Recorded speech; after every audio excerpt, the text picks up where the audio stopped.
Mheshimiwa Waziri Mkuu, serikali chini ya Wizara ya TAMISEMI inatekeleza sera yake ya elimu bila ada kwa shule za umma kwa maana ya kuanzia darasa la kwanza mpaka kidato cha 4. Na Mheshimiwa Waziri Mkuu, kwenye hili naomba nikaipongeze serikali sana kwa jinsi ambavyo imeona mbali sana kumpa thamani mtoto wa Kitanzania, mtoto wa mzazi mnyonge ambaye kwa hali ya kawaida wasingeweza kuwapeleka watoto wao mashuleni.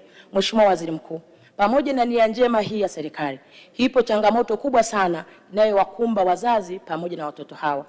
Na changamoto hiyo, Mheshimiwa Waziri, ni michango isiyokuwa rasmi, ni michango olela ya mashuleni.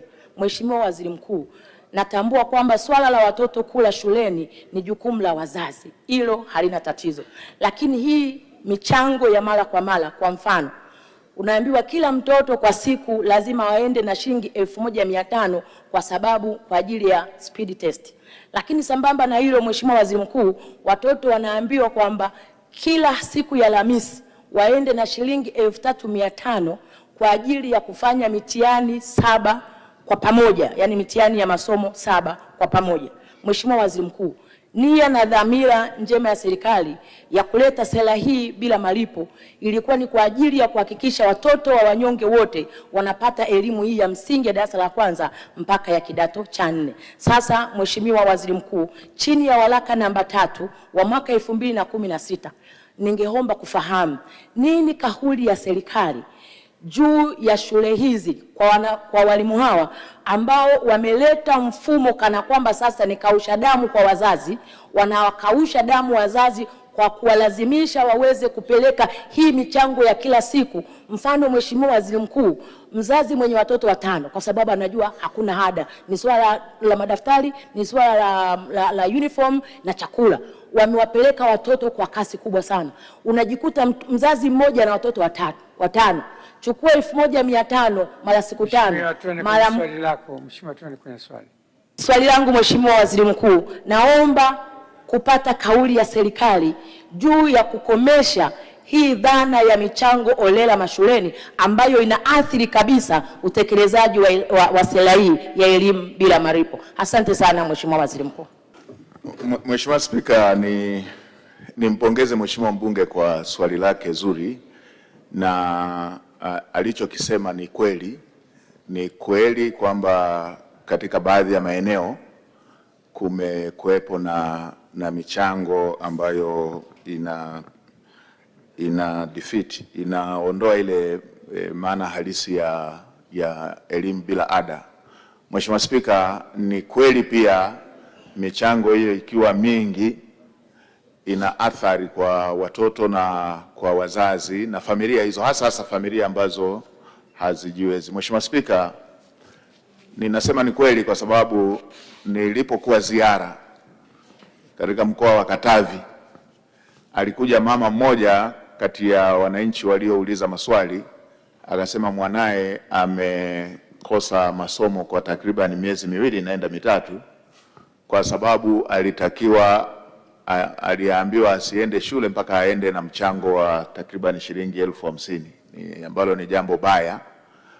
Mtoto kukosa masomo kwa sababu mzazi wake amekosa michango. Mheshimiwa Spika, nilielekeza mtoto yule arudishwe shuleni, na nimpongeze Mheshimiwa mkuu wa mkoa, amenipa taarifa kwamba yule mtoto alirudishwa shuleni, na nilielekeza mamlaka zinazohusika na masuala ya nidhamu kwa walimu wetu wamwite yule mwalimu mkuu kwa uzembe huo, kwamba mtoto ameweza kukosa masomo, ameweza kutokuwepo shuleni muda wote ule, na wao wakaendelea na maisha kama vile hakuna kitu kilichotokea, na lenyewe hilo tutaendelea kuchukua hatua. Mheshimiwa Spika, Mheshimiwa mbunge ameweka wazi kwamba yapo mambo ambayo ni ya msingi, na mimi niwapongeze walimu katika maeneo mengi wamefanya hivyo kwa nia njema ya kutaka watoto wafanye vizuri, bila kwenda moja kwa moja tu kwenye eneo hilo ambalo pengine limepitiliza na kuleta athari.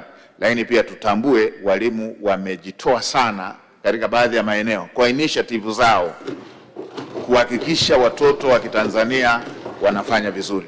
Na Mheshimiwa Spika, bunge lako tukufu linatambua kwamba kwa wingi wa watoto ambao wameendelea kuongezeka kwa vipindi tofauti, ikiwemo hii sera ya elimu bila ada, lakini pia na reentry programs ambazo zililetwa, imesababisha katika baadhi ya maeneo uwiano wa walimu kwa wanafunzi hauko sawa. Kwa hiyo walimu wanajitahidi wale kwa uchache wao ili kuhakikisha watoto wana syllabus zote zile. Kwa hiyo niende tu kwenye hoja hii ambayo mheshimiwa mbunge ametoa. Nimetoa waraka ambao unatoa miongozo ya masuala yanayohusu michango. Moja ya michango ambayo tunakubaliana nayo ni endapo tutataka watoto wapate chakula shuleni, tukasema hata wangekuwa nyumbani wangepata chakula anyway.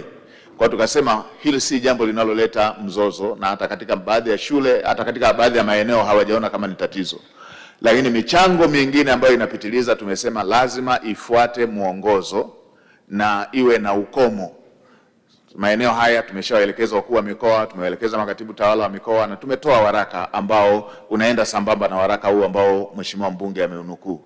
Tulikuwa na baadhi ya maeneo ambayo yalikuwa yanajitokeza, shule zetu hizi zinakuwa na walimu wanaojitolea na wanalazimika walimu wale walipwe nje ya utaratibu ule wa walimu walioajiriwa. Nimeelekeza halmashauri zote ziweke bajeti za mapato ya ndani kuweza kuhakikisha kwamba walimu wale ambao wanawaongezea kwa ajili ya kuwafundisha watoto wetu walipwe kutoka katika vyanzo vile, kwa sababu wazo lenyewe la kuwa na walimu wa kutosheleza ni wazo zuri, kwa sababu hata sisi hapa waheshimiwa wabunge, mnakumbuka kuna wakati kulikuwepo na utaratibu, enzi zile kulikuwepo na utaratibu wa tuition. Wakati mwingine tulikuwa tunamuelewa mwalimu wa tuition kuliko yule anayefundisha hata pale darasani. Kwa hiyo wazo la kuwa na walimu wanajitolea si jambo baya, lakini walimu hawa hawapaswi sasa kuanza kulipwa na wazazi. Nchi yetu haijataka wazazi kuajiri walimu kwa ajili ya watoto wao.